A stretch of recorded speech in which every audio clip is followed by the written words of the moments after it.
통계에 따르면 세계 상위 1% 부자가 전 세계 부 50%를 가지고 있습니다. 또 상위 10%가 80%를 가지고 있죠. 왜 이런 현상이 나타난 걸까요? 많은 사람들이 이렇게 말합니다.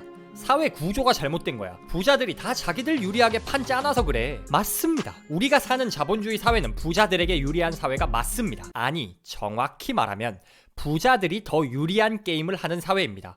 그게 무슨 차이지? 싶을 수 있습니다. 완전히 다른 이야기입니다. 부자들이 더 부자가 되는 이유가 단순히 그들이 부자로 태어나서가 아니라는 말이니까요. 그들이 점점 부유해지는 건 부자들이 하는 게임을 하기 때문입니다. 이는 바꿔 말하면 가난한 사람도 부자들이 하는 게임에 참여한다면 부자가 될 수 있다는 뜻입니다. 어떻게 해야 부자들이 하는 게임에 참여할 수 있을까요? 전 세계에서 가장 많이 팔린 재테크 서적 부자 아빠 가난한 아빠 저자 로버트 기요사키는 후속편 부자 아빠의 투자 가이드를 통해 부자들이 하는 게임의 룰을 알려줍니다. 또한 부자가 되기 위해선 어떤 변화가 필요한지도 알려줍니다. 부자 아빠의 투자 가이드에 담긴 부자들의 게임에 참여하기 위한 5가지 비밀을 이야기해보겠습니다. 그럼 진짜 투자가를 위한 안내서 부자 아빠의 투자 가이드 시작합니다.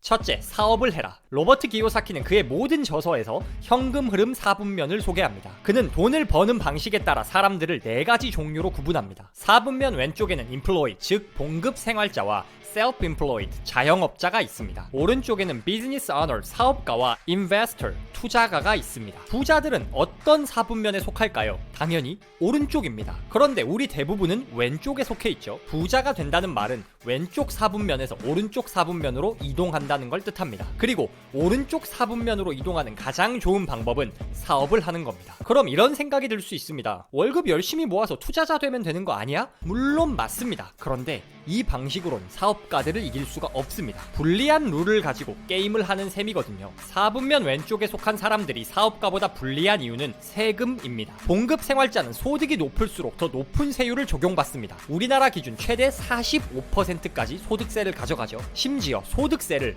원천징수 당합니다. 원천징수, 정말 무서운 말입니다. 내가 번 돈을 나보다 정부가 먼저 가져가고 남은 돈 가지고 소비 투자 다 알아서 해결하라는 말이니까요. 그런데 사업가에게는 다른 규칙이 적용됩니다. 사업가들은 버는 돈, 즉 매출을 기준으로 세금을 내지 않습니다. 매출에서 영업에 필요한 비용들을 제외하고 순수익을 기준으로 세금을 냅니다. 즉 벌고 쓰고 그 다음에 세금을 냅니다. 사업가가 더 부자가 되는 이유는 자산에 투자하는 금액도 비용이 되기 때문입니다. 가령 잘 나가는 회사가 좋은 입지에 땅을 매입해 사옥을 짓습니다. 입지가 좋으니 이 부동산 가치는 점점 상승할 겁니다. 좋은 부동산 투자라고 할 수 있죠. 그런데 분명 투자를 했는데 세금을 깎아줍니다. 이 사옥을 짓는 데 들어간 토지 구입비, 건축비, 인테리어비, 그리고 대출 이자 등을 비용으로 처리할 수 있기 때문이죠. 분명 회사 자산이 늘어난 건데 비용을 쓴 걸로 인정해주니 세금이 줄어듭니다. 자영업자도 물론 비용 처리 가능합니다만 법인 사업자에 비해 세율 자체가 불리합니다. 자영업자는 근로자랑 똑같이 소득세법을 적용받습니다. 최대 45% 세율을 적용받죠. 그런데 법인은 수익이 3천억이 넘어도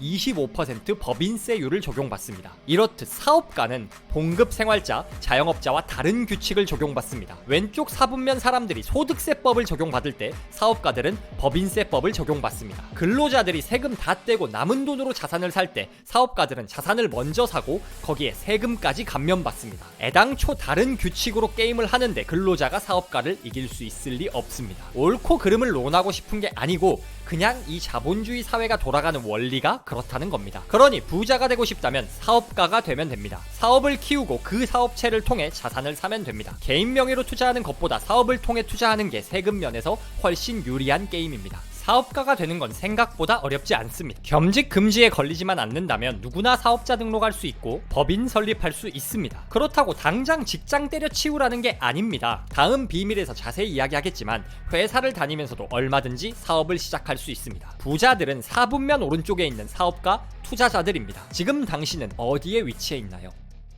둘째, 부자 되길 선택하라. 많은 사람들이 부자가 되고 싶다 말합니다. 그런데 정작 부자 되기를 선택하지 않습니다. 로버트 기요사키는 모두가 부자가 되고 싶어 하지만 정작 부자 되기를 선택하는 건 3% 뿐이라고 말합니다. 부자 되고 싶다면서 안정적인 직장에만 매달리고 부자 되고 싶다면서 투자 공부하기는 귀찮아합니다. 기요사키는 부자 되기, 안정, 편안함 중 우선순위가 무엇인지 확실히 정하라고 말합니다. 일단 이 영상을 여기까지 보고 계신 분들이라면 부자 되기가 1순위일 가능성이 크겠죠. 부자 되기가 1순위가 맞는지 확인할 수 있는 방법이 있습니다. 바로 시간입니다. 시간은 우리가 가진 가장 소중한 자원입니다. 돈은 벌 수라도 있지 시간은 어디서 벌 수도 빌릴 수도 없습니다. 그러니 우리가 어떤 일에 시간을 쏟고 있다는 말은 그 일을 1순위로 삼고 있다는 말입니다. 여러분은 무엇을 위해 시간을 쓰고 계신가요? 부자 되고 싶다 말하면서 개인적인 쾌락, 여가 생활에 시간을 쏟고 있진 않나요? 당신이 시간과 돈을 쓰고 있는 그곳이 바로 당신의 우선순위입니다. 그렇다면 부자가 되기 위해선 어떻게 시간을 써야 할까요?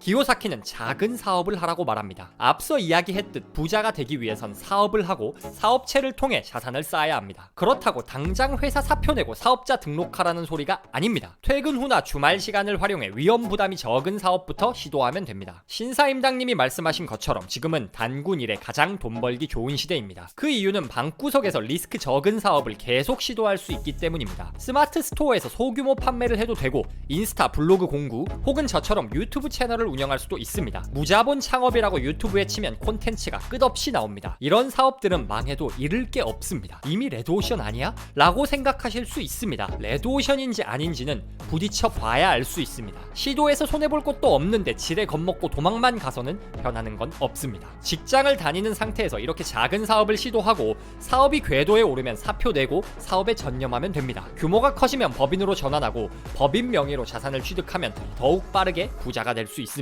요점은 사업 시도를 하거나 투자 공부를 하는 등 부자 되기에 시간을 쏟으라는 겁니다. 시간을 쓰지 않고 저절로 일어나는 변화는 없습니다. 당신이 지금 쓰고 있는 시간이 당신 미래를 결정합니다. 셋째, 재무제표를 이해하라. 기요사키는 부자가 되려면 재무제표를 이해하라고 말합니다. 재무제표란 수입 지출로 이루어진 손익계산서와 자산 부채로 이루어진 대차대조표간 현금 흐름을 나타내는 표입니다. 우리는 살면서 재무제표를 보지도 않거나 보더라도 주식 투자할 때 한두 번 보는 정도로 재무제표와 동떨어진 삶을 삽니다. 그런데 사실 우리 모두는 재무제표를 가지고 있습니다. 월급은 내 수입이고 배달음식, 도서구입비 등 내가 쓰는 돈은 지출에 해당됩니다. 또한 추가적인 현금 흐름을 만들어주는 건 자산이고 내 지갑에서 돈을 빼가는 모든 건 부채입니다. 이 재무제표 상에서 돈이 어떻게 움직이는지 파악하는 게 부자로서 갖춰야 할 기본 소양입니다. 4분면 왼쪽에 위치한 사람들의 재무제표는 이렇게 움직입니다. 월급이 수입란에 들어옵니다. 그리고는 그대로 지출로 빠져나갑니다. 혹은 주택담보대출을 가지고 있다면 수입이 부채인 집을 통해 지출로 빠져나갑니다. 집은 자산이다라고 사람들이 말하지만 살고 있는 집 한 채 가격이 아무리 올라봤자 내게 추가적으로 들어오는 현금은 없습니다. 명목상 수익일 뿐입니다. 4분면 왼쪽에 있는 우리 대다수의 재무제표는 이런 식으로 흘러갑니다. 수입이 들어와 쌓이지 않고 지출로 새 나가는 거죠. 반면 부자들의 재무제표에선 주식, 부동산 등 자산에서 추가적인 수익이 발생합니다. 그리고 이 수익은 수입으로 기록됩니다. 물론 부자들도 지출이 있지만 자산에서 나오는 수입이 더 커서 순현금 흐름이 플러스가 됩니다. 부자들의 또 다른 특징은 재무제표를 여러 개 가지고 있다는 겁니다. 부자들은 개인 재무제표뿐 아니라 자신들이 소유한 사업체 재무제표도 가지고 있습니다. 가령 사업체가 지출을 통해 자산을 삽니다. 지출이 늘어났으니 손해일까요? 전혀 아닙니다. 자산이 생겼는데 비용이 늘었다고 세금 혜택까지 받으니 이익입니다. 이렇게 취득한 자산 가치가 오르면 부자가 소유하고 있는 회사 주식 가치도 상승합니다. 또 사업체 매출이 잘 나와 배당을 실시하면 대주주 개인 재무제표엔 추가 수입이 발생합니다. 이처럼 부자들은 재무제표 상에서 움직이는 돈의 흐름을 알고 다수의 재무제표를 활용합니다. 부자가 되기 위해선 이 재무제표를 이해해야 합니다. 여러분이 하는 지출은 누군가의 재무제표에 수익이 됩니다. 반면 여러분 사업체의 지출은 여러분 수입이 될 수도 있는 겁니다. 이렇게 재무제표 간 역동적인 돈의 흐름을 이해하면 보다 효과적으로 자산을 쌓을 수 있습니다. 넷째, 언어를 바꿔라. 로버트 기요사키는 현실을 변화시키려면 말을 먼저 바꿔야 한다고 말합니다. 말이 생각을 바꾸고 생각이 현실을 바꿉니다. 즉, 어떤 단어들을 사용하는지에 따라 부자가 될 수도 가난해질 수도 있습니다. 김승호 회장님의 돈의 속성에도 비슷한 내용이 나옵니다. 돈의 속성에서 김승호 회장님은 경제용어 90개를 제시한 후 이 중 몇 %나 이해하고 설명할 수 있는지 묻습니다. 80% 이상 설명할 수 있어야 내 돈을 지킬 만한 금융 이해력을 갖췄다고 말합니다. 핵심은 부자가 되기 위해선 부자의 언어를 사용해야 한다는 겁니다. 부자들이 돈에 관해 사용하는 어휘들을 이해할 수 있어야 그들과 같은 수준에서 사고할 수 있습니다. 기술적인 용어들뿐 아니라 투자 마인드, 세계관 등에 있어서도 마찬가지입니다. 그들과 같은 언어를 사용해야 그들과 같은 관점에서 세상을 볼 수 있습니다. 부자들은 금융 언어에 능통하고 세상을 긍정적으로 바라봅니다. 남들이 한계를 말할 때 그 한계를 넘어설 방법을 이야기합니다. 부자들의 언어를 익혀야 부자들의 게임에 참여할 수 있습니다. 5째, 일반 투자가가 되지 마라. 일반 투자가들이 어떻게 해야 투자에 성공할 수 있는지 묻는 질문에 부자 아빠는 일반 투자자가 되지 마라 라고 답합니다. 여기서 일반 투자자가 되지 말라는 의미는 두 가지입니다. 첫째는 대중을 따라가지 말라는 겁니다. 대중들이 열광하고 따라가는 투자처는 언제나 끝물입니다. 코스피 3000 넘어 5000 가자를 외칠 때 투자에 뛰어든 사람들이 어떻게 됐는지 우리는 너무 잘 알고 있습니다. 부자들은 언제나 대중과 다르게 갑니다. 일반 투자자들이 두려움에 떨고 있을 때 유유히 진입하고 일반 투자자들이 열광하고 달려들 때 조용히 일어섭니다. 투자 시점, 투자 방식에 있어 대중과 다른 길을 가는 투자자가 성공할 수 있습니다. 둘째는 일반 투자자와 다른 투자를 하라는 겁니다. 여기서 다른 투자란 완전히 다른 상품, 종목을 말합니다. 일반 투자자들은 상장 주식, 펀드, 보험 등 누구나 투자할 수 있는 금융상품에 투자합니다. 그러나 전문 투자자들은 사모펀드, 비상장 주식, 스타트업, 엔젤 투자 등 아무나 투자할 수 없는 상품에 투자합니다. 일정 수준 이상 투자금을 갖춘 이들만 투자할 수 있는 상품들입니다. 이런 상품들은 일반 상품들에 비해 리스크가 크지만 성공했을 때 따라오는 보상은 비교할 수 없습니다. 자산이 쌓이고 전문 투자가의 영역으로 넘어가야 참여할 수 있는 진짜 투자가의 영역입니다. 앞서 말한 부자들의 게임에 참여해 투자자로서 역량과 자산을 키우세요. 그리고 진짜 투자가들이 하는 투자에 참여해야 더 큰 부자가 될 수 있습니다. 부자들은 우리와 다른 게임을 합니다. 그래서 부자는 더욱 부자가 되고 가난한 이들은 더욱 가난해집니다. 그러나 이 게임 참가 자격은 신분이나 국적, 인종 등 불변의 요소가 아닙니다. 4분면 왼쪽이 아닌 오른쪽, 즉 사업가, 투자자의 길을 걷기로 선택하기만 하면 됩니다. 부자들의 게임에 참여하는 건 전적으로 우리가 선택할 수 있는 일입니다. 부자 되기를 선택하세요. 작은 사업을 시도하고 사업체를 통해 자산을 사세요. 재무제표의 본질을 이해하고 부자들이 사용하는 언어를 공부하세요. 그리고 일반 투자가를 넘어 전문 투자가의 영역에 들어가세요. 부자가 되려면 부자들이 하는 게임에 참여해야 합니다. 그리고 그 게임에 대한 초대장이 바로 부자 아빠의 투자 가이드입니다. 당신은 이 게임에 참여하시겠습니까?